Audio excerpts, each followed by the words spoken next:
tayo ng ng parcel na padala ni Ma'am Hori sa mga pusa ko. Maagang pamasko para sa mga pusa ko. Ito po, bubuksan na natin.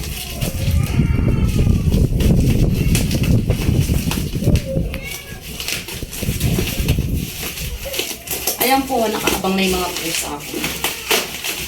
Yay!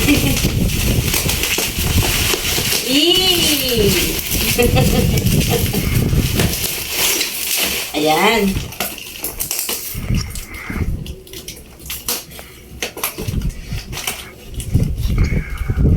Ayan. Hindi ko masyadong pinapakita yung panggupit. Bawal po yan. Bawal po yan pakita yung dulo ng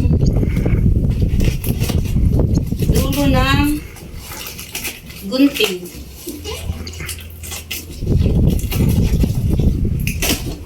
Yan po. Yan. Diyan na yung mga pagkain ng mga bebe. Ayan na.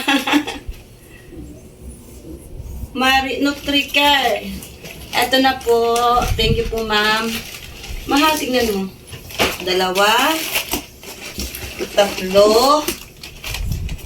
Teka. Babalik din natin ulit mga mahal. Uy! Oh, wow! May mga ganito pala sila. Wet food. Wow! Anong kakainin nila? Wow! May wet food sila. Thank you po, Ma'am Hori. Meron pala silang kaya parang mabigat. Teka lang, mahal. Ayan na po ang mga pusa ko. Oh.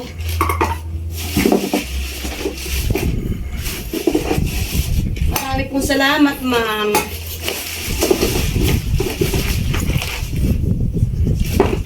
Oh. Ala, kinakain na. Teka, bigyan natin sila. Teka.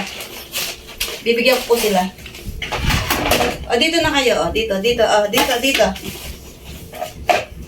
Bigyan ko po sila, ma'am. O, dito naman na. Teka lang. Dali. Lupitan natin.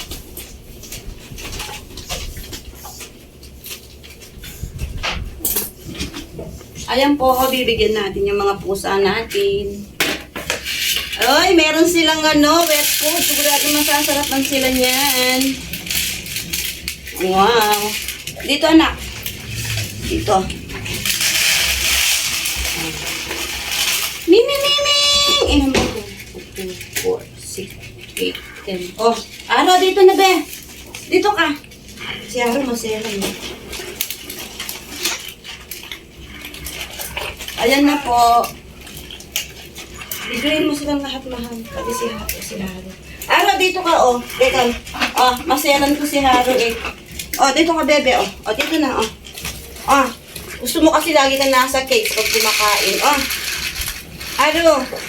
Aro, dito ka. Oh, bilis na, dito ka na. Oh. Ayaw niya talaga, gusto niya sa cakes talaga. O sige na, nabibigay ko na lang kay Haro to. Sundan mo na lang ako dito kay Haro. O kaya dito ka na lang muna sa lamesa.